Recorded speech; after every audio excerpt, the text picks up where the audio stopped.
So, if you're a little baby practitioner and you're asking yourself, why would it be a problem for me to contribute? Why would it be a problem for me to do something spiritually significant for the ceremony?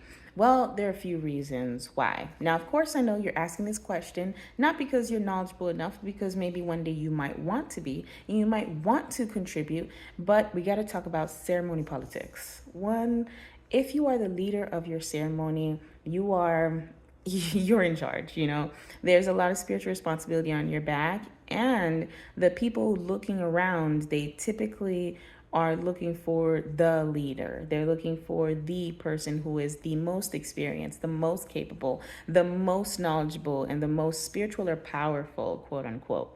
Now, this is typically the mambo. There's this idea in Vodou culture that the mambo is going to be the all powerful, the all knowing, the all capable, the all everything, and everybody else is in some way a subordinate.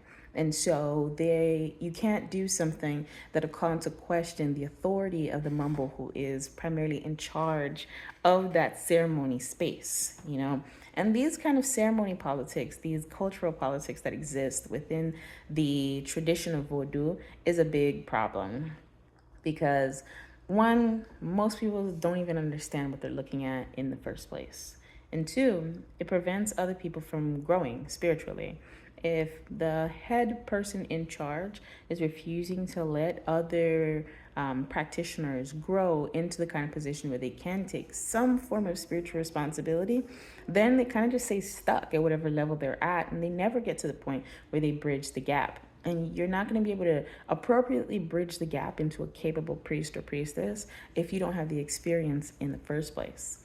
Now, another thing that you got to think about, of course, is as the Mamborunga, you don't want to give somebody, responsibilities over your ceremony just to watch them fuck shit up.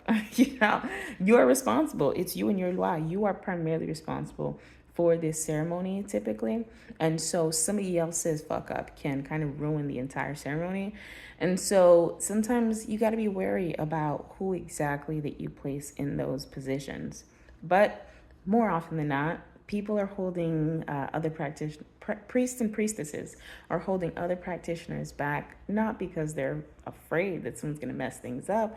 Most of the time, they don't know enough to do so anyways. They're doing so because of the way the title is looked at within the tradition.